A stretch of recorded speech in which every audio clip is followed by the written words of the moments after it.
जीवन में संघर्ष होना जरूरी है। हानि इसलिए जरूरी है कि हानि ना होगी तो लाभ का मजा ही ना आएगा। इसलिए बच्चों को संघर्ष करना सिखाओ, बड़ों का सम्मान करना सिखाओ, मर्यादित बोलना सिखाओ। आपके बच्चों के पास बड़ी बड़ी डिग्रियां होंगी लेकिन बोलने का ढंग नहीं है कि बड़ों से कैसे बात की जाती है, तो फिर डिग्रियों का करेंगे क्या हम? जब बड़ों से बात करने की तमीज नहीं है तो क्या बात करें फिर, आपसे बताओ। इसलिए संस्कार देना भूल मत जाना साहब, बड़ा नुकसान होगा। अपनी बेटी को संस्कार दो, बेटों को संस्कार दो, अच्छे से बोलने का संस्कार, अच्छे से बात करने का संस्कार। घर में कोई मेहमान आए तो बच्चों के हाथ से भोजन परोसवाया करो। आजकल तुम्हारे बच्चों से भोजन परोसवा के देखना, इन्हें बनाना तो छोड़ो, परोसना नहीं आता। आप परोसवा लेना तुम्हारे बच्चों से भोजन, बाएं हाथ से परोसते हैं, बाएं हाथ से, बाएं हाथ से रोटी देते हैं। इन्हें ये नहीं पता मूर्खों को कि परोसना कैसे है। और ये गलती उनकी बिल्कुल नहीं है। आप मम्मी कुछ ना कर बेटी, कुछ ना कर, झूला झूल तू, कुछ ना कर बेटा तू झूला झूल, तेरा बाप कमा रहा है, कमा रहा है, तू झूला झूल। समय से जिम्मेदारी दोगे बच्चों को तो बच्चों के कंधे मजबूत होंगे। इसलिए समय पर तुम लोग तीर्थ यात्रा पे निकला करो थोड़े दिन के लिए, बच्चों को जिम्मेदारी देकर, ताकि पता लगे कि तुम्हारा बच्चा कितना मैनेज कर पा रहा है, कितना नहीं कर पा रहा। कर पा रहा है तो ठीक है, और नहीं कर पा रहा है तो जिम्मेदारी दो ताकि वो सीखे और सिखाओ। ऐसे नहीं, ऐसे काम किया जाता। समय पर बोझ आएगा ना तो कंधे मजबूत होंगे, और समय निकल जाएगा तब बोझा पड़ेगा तो टूट जाएंगे कंधे। जवानी, जिस दिन आपका बेटा पढ़ाई पूरी करे, ध्यान से सुनो, जिस दिन आपके बच्चों की पढ़ाई पूरी हो, जिस दिन, उसी दिन से बच्चों को काम पर लगाओ। ये काम करना है तुम्हें। बाप का काम संभालो तुम, बिजनेस तुम संभालो, व्यापार तुम संभालो, खेती तुम संभालो, संभालो, इसे बढ़ाओ। व्यापार को पिता ने इतना किया तुम और बड़ा करो, खेती को पिता ने इतना किया तुम और पढ़े लिखे हो, तुम्हारा बाप तो कम पढ़ा लिखा था, तुम ज्यादा पढ़े लिखे हो, तुम और बड़ा करो और बढ़ाओ, पढ़े लिखे हो। लेकिन गलती कुछ माँ बाप की भी है कि बाप कहता नहीं नहीं मैं ही जा रहा हूं दुकान, तू घर बैठ। अब वो घर में बैठा मोबाइल चला रहा, मोबाइल चलाते चलाते किसी छोरी के चक्कर में पड़ गया। अब बाप कमा कमा के दे रहा है, वो सुरा सुंदरी में पड़ गया। अरे बच्चों को काम पर नहीं लगाओगे तो खाली दिमाग शैतान का। यदि व्यस्त हैं तो वो व्यस्त रहेंगे, अच्छा होगा, और फ्री हैं तो उनका दिमाग गलत जगह पर जाएगा, वो गलत होंगे। फिर मत रोइएगा कि बच्चा गलत हो गया। क्यों आपने जिम्मेदारी नहीं दी? हम तो जब 17 साल के थे तब हमारे ऊपर जिम्मेदारी आ गई थी। 17 वर्ष की उम्र में, जब हम 17 वर्ष के थे, हमें अपना पढ़ना भी था और पढ़ करके पैसा कमाना भी था और कमा करके घर देना था, क्योंकि घर में इतनी गरीबी थी कि भरपेट भोजन नहीं मिलता था। हम बचपन में भीख मांगा करते थे। जब भीख मांग के लाते थे तब घर में रोटी बनती थी, भीख ना मांगते तो घर में रोटी नहीं बनती। इस स्थिति से हम गुजरे हैं। गांव में भीख मांगते थे हम, गांव में घर घर जाकर के। यदि ना मांगते तो भूखे रहते, मांगना मजबूरी थी। उस स्थिति से गुजरते गुजरते गुजरते गुजरते कर्म नहीं छोड़ा, भगवान के आश्रित रहे हैं। जीवन में कभी हार नहीं मानी, जीवन में कभी पलटकर देखा नहीं, कभी हमने ये नहीं कहा कि हम ये नहीं कर पाएंगे। इस धरती में जितना कठिन काम हो आप वो हमें दे दीजिए, हम उसे करके दिखाएंगे। जो आपसे ना हो वो हम करके दिखा सकते हैं, क्योंकि हमारी डिक्शनरी में ना नहीं है। हमने अपनी डिक्शनरी से ना शब्द हटा दिया, हमसे नहीं हो पाएगा, हम ऐसा कभी नहीं कहते। हम सब कुछ कर सकते हैं, हमारी इच्छा शक्ति है तो हम सब कुछ क्या नहीं कर सकते? हम सब कर सकते हैं। और जितना हमें लगा कि करना चाहिए उतना भगवत कृपा ने कराया, बिहारी जी ने उतना कराया। जितने की जरूरत थी, जितने की थी उतना बिहारी जी ने कराया। हमने अपने दिमाग को, अपनी बुद्धि को सदा अच्छी जगह लगाया, अपने दिमाग को अच्छी जगह खर्च किया। बुरे कामों में बुद्धि नहीं लगाई कभी, बेईमानी में, गलत काम में बुद्धि नहीं लगाई। इसलिए संघर्ष मुझे अच्छा लगता। यदि मैंने बचपन में भीख ना मांगी होती ना तो आज मैं इतना मजबूत ना होता जितना मजबूत हूं। मेरे जीवन के स्ट्रगल ने, मेरे जीवन की मुसीबत विपत्ति ने मुझे बहुत मजबूत किया। मैं हर हालात से लड़ सकता हूं, हर हालात से मैं लड़ सकता हूं, मैं कभी घबराता नहीं हूं। कितनी भी चुनौतियां आए, अरे अब क्या चुनौतियां आएंगी, जितनी आनी थी खूब आई और खूब मैंने उनका डट के सामना किया।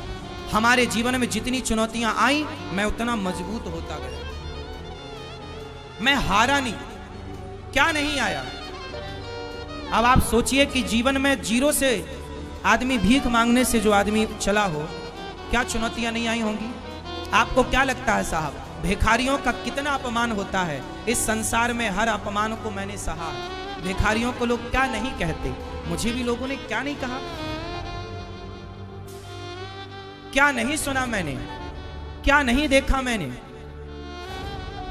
समाज ने सम्मान भी दिया है और समाज ने दो बातें सुनाई तो हमने उनसे सीखा भी। हमने पलटकर किसी को जवाब नहीं दिया, हमने पलटकर किसी को गाली नहीं दी। सब देखते चले आए, देखते, पलटकर जवाब नहीं। हर सुख दुख हानि लाभ उतार चढ़ाव अपना पराया सब देखा। इसलिए मैं आपके बच्चों से, मैं आपसे कहूंगा कि आप भी अपने बच्चों को ना ज्यादा लग्जरी जिंदगी मत दीजिएगा। लग्जरी जिंदगी में बच्चा खोखला होता है।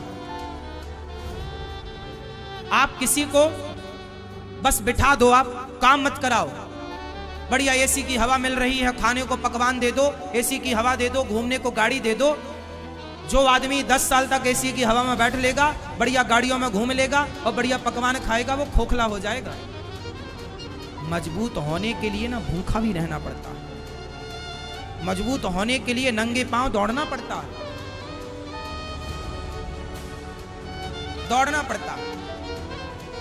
बच्चों को मजबूत बनाओ साहब, एसी की हवा में बिठाने की जरूरत नहीं है। बच्चों को लग्जरी जिंदगी बाप ना दे, बाप तो बच्चों को स्ट्रगल करना सिखाए। बेटा मेहनत करो, कमाओ, अपना बिजनेस करो, अपना करो। हर सुख दुख उतार चढ़ाव को देखो, हर मुसीबत का, हर विपत्ति का सामना करो। पता लगेगा ना कि विपत्ति पर आप क्या, आपका रिएक्शन क्या है, आप कैसे रिएक्ट करते हैं, आप झेल पाएंगे कि नहीं। पहले जो राजा बनता था ना, बाप जो राजा बनता था तो बाप पहले उसे भेजता था, जा जंगल पहले शेर का शिकार करके ला। बेटा शेर का शिकार करके लाएगा तो बाप राजगद्दी में बिठाएगा, क्योंकि बाप ये भी तो देखना चाहता है ना कि मेरा बेटा मेरे मरने के बाद ये प्रजा की रक्षा कर पाएगा कि नहीं। जो खुद की रक्षा नहीं कर पाया शेर से, वो प्रजा की क्या रक्षा करेगा। इसलिए पहले के राजा लोग शेर का शिकार करते थे, इसलिए ये दिखाने के लिए प्रजा को कि देखो मैं तुम्हारी रक्षा कर सकता हूं। एक सबसे बड़ा जान पक्षी होता है जिसे बाज कहते हैं। बाज के बारे में मैंने डिक्शनरी डिस्कवरी चैनल पर सुना। मैं पहले जब टीवी देखता था ना, जैसे आपके बच्चे लोग टीवी देखते हैं ना, मैं पहले टीवी देखता था। अब तो टीवी देखने का समय नहीं है, वर्षों से मैं अब टीवी नहीं देखता। पहले बचपन में मैं बहुत टीवी देखता था, लेकिन टीवी में मैं डिस्कवरी चैनल देखता था। हमारे घर में 2009 में तो टीवी आई पहली बार। 2009, अभी 23 चल रहा है ना, 2009 में हमारे यहाँ टीवी, हम दूसरों के घर में टीवी देखने जाते थे। जब रामायण आती थी, महाभारत आती, तब हम दूसरे गांव में जाते थे टीवी देखने, नदी पार करके। अभी तो आप लोगों के घर में टीवी कब आई? आपके घर में टीवी कब आई? किस सन में? हमारे यहाँ हम पहली बार अपनी कमाई से जो पैसा हम कमा कर लाए, तो उस कमाई से हमने सबसे पहले 9,000 रुपए की टीवी खरीदी थी। आज भी वो टीवी 2009 में खरीदी थी, आज भी वो टीवी है। बचपन में हम गैया चराने जाया करते थे ना, तो हम जूता नहीं था हमारे पास, नंगे पांव खेतों में गैया चराते थे। पिताजी से जब 1 महीना तक रोज कहते थे जूता दिलाओ, जूता दिला दो, अब जूता दिलवा दो। पांव के छाले दिखाते थे, देखो कांटा लग गया। तब पिताजी जूते दिलाते थे। क्या करें, तब लगता था पिताजी नहीं दिलाते, पर अब पता चला कि पिताजी के पास पैसे ही नहीं थे। उस समय 50 रुपए के जूते आते थे, जो खेत में किसान लोग पहनते ना, वो वाला जूता। हमारे सारे दोस्त जो गैया चराने हम लोग साथ में जाते थे, 4-6 लड़के, तो सब जूता पहन के जाते थे, टोपी लगा कर जाते थे कि धूप ना लगे, क्योंकि गैया तो धूप में खड़े होकर चराना पड़ती है, हर जगह पेड़ नहीं होता। तो मैं जूते के लिए कई बार कई सालों तक, मुझे अच्छे से याद है, सालों तक नंगे पांव गैया चराई है, सालों तक। 10-20 कांटे तो पांव में लगे रहते थे, पता ही नहीं चलता था। पैदल चलने की इस तरह आदत हो गई थी कि पैदल ही चलने की आदत थी। 10-20 किलोमीटर भी पैदल चलाओ तो पैदल चल लेंगे, ऐसे पांव हो गए थे, मट्ठर पांव हो गए थे चलते चलते, खेतों में पत्थर में नंगी पांव थी। हर उतार चढ़ाव को हमने देखा। एक पक्षी होता है, वो बाज उसको कहते हैं, बाज की जो मादा होती है ना, माँ, जब बाज की मादा बच्चों को, जब वो गर्भवती होती है और उसे जब पता लग जाता है कि मेरे बच्चे होने वाले हैं, तो बहुत ऊंचे पेड़ पर जाकर के वो घोंसला बनाती है। तो वो घोंसला कैसे बनाती है? नीचे वो कांटे रखती है, बबूल के कांटे, मतलब बड़े कांटे का संग्रह करती है। बाज की मादा कांटे रखती है और कांटे के ऊपर थोड़ी सी घास ला के डाल देती है। उस घोंसले में फिर अपने बच्चों को जन्म देती है और जब उसके बच्चे से अंडे देती है, फिर अंडों से जब बच्चे निकल आते हैं, बच्चे थोड़ा 10 दिन के 20 दिन के हो जाते हैं, तो वो क्या करती है, अपनी चोंच से पकड़ पकड़ के सारी घास हटा देती है। और जब बचते हैं कांटे, अब क्या बचे? कांटे बचे। तो कांटे में उसके बच्चे ना यहाँ वहां भागते हैं और बार बार चुभते हैं उसके बच्चे को कांटे। किसी ने पूछा बाज से, क्यों री मादा, क्यों बाज की मादा, मतलब क्यों तूने ये क्यों इतना कष्ट दिया अपने बच्चों को, ये ज्यादा घास और क्यों नहीं रखती, बच्चों को थोड़ा सुख मिलेगा। बाज की मादा बोली, ना, मैं अपने बच्चों को सुखी नहीं करना चाहती। यदि ये आज सुखी हो जाएंगे तो भविष्य में रोएंगे, इसलिए मैं कांटों के घोंसले में इनको पालती हूं, ताकि अभी से इनको कांटा चुभेगा तो दर्द को अभी से बर्दाश्त करने की क्षमता पैदा होगी, मजबूत बनेंगे। क्योंकि इस धरती का सबसे खतरनाक श्रेष्ठ पक्षी है बाज।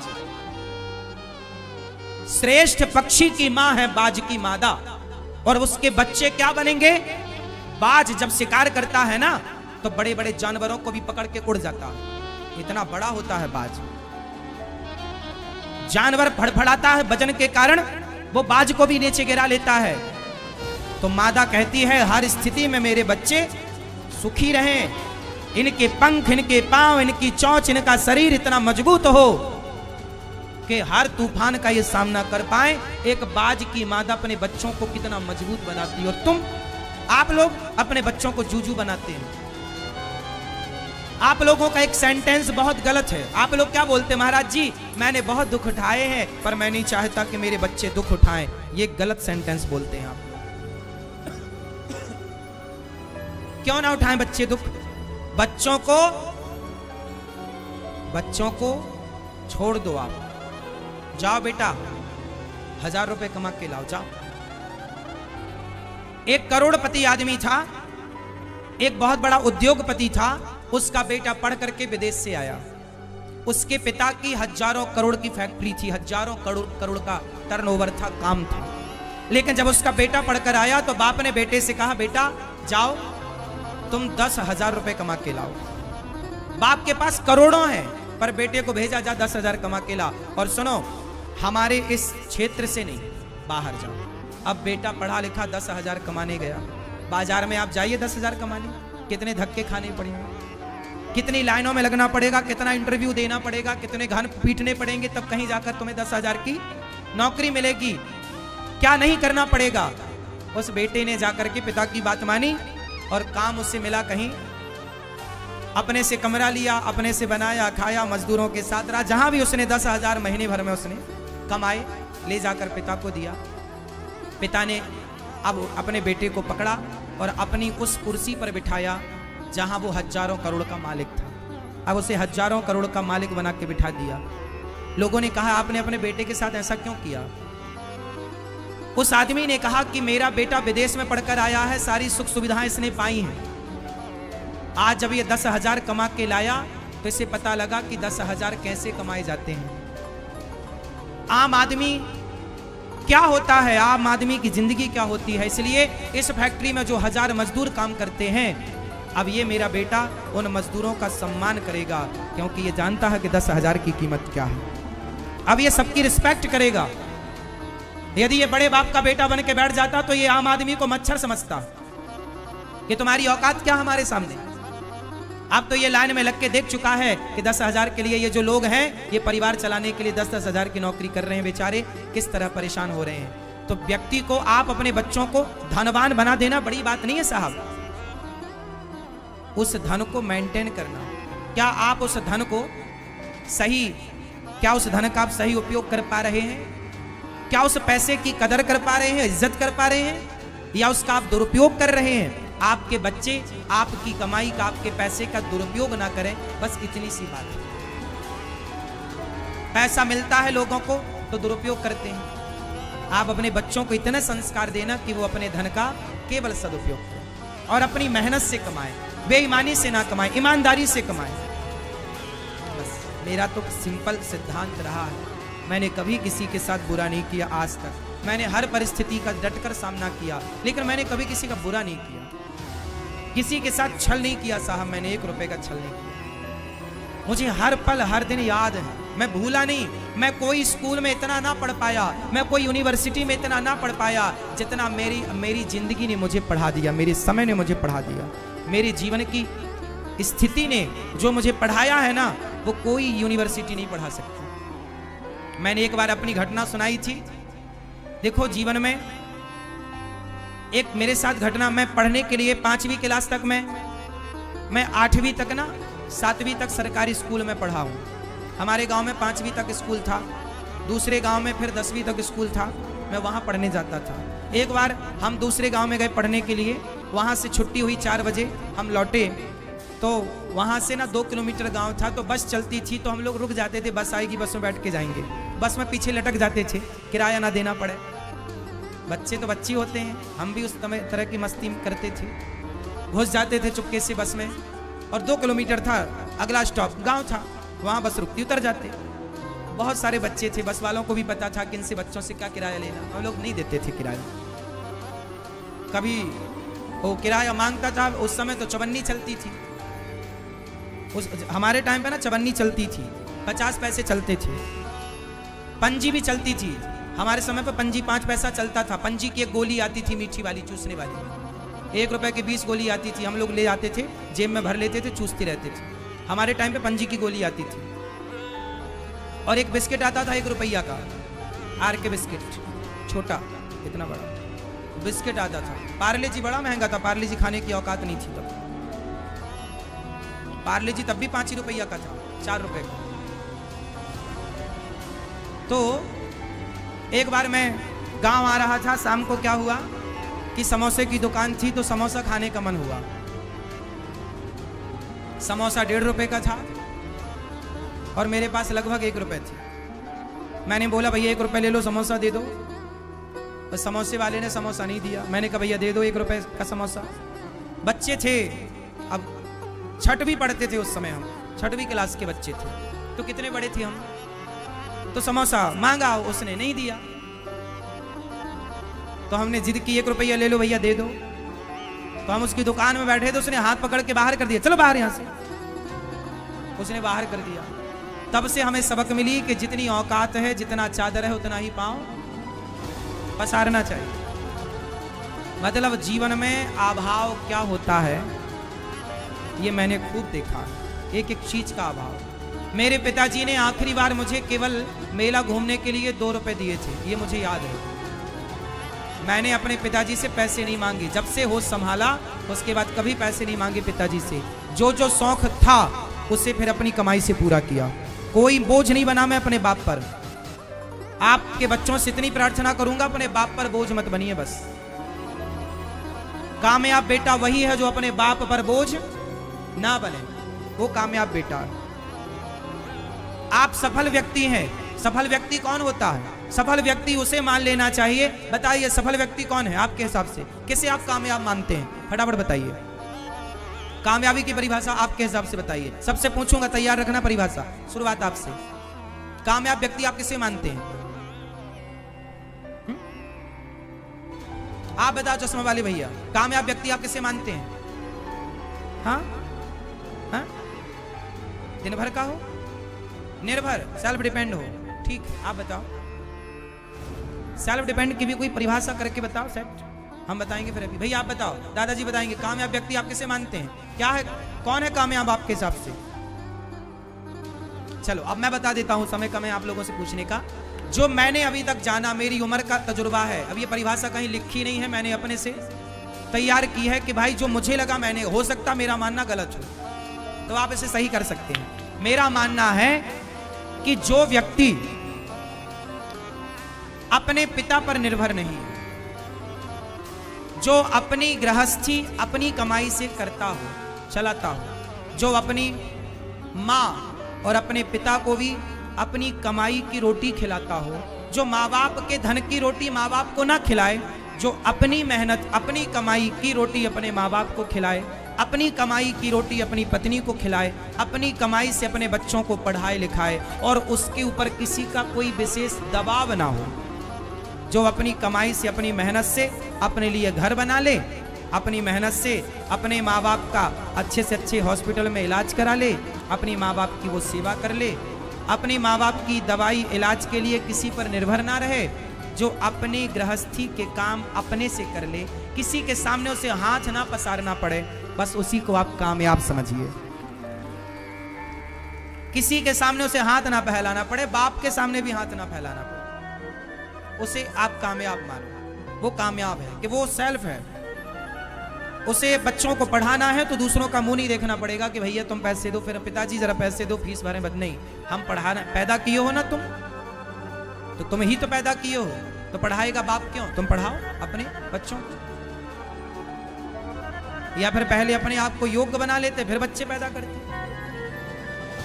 किसी पर भार क्यों बनते हैं आप लोग? बाप पर भी भार नहीं बनना चाहिए मेरा मानना। क्यों जी, क्या कहते हैं आप लोग?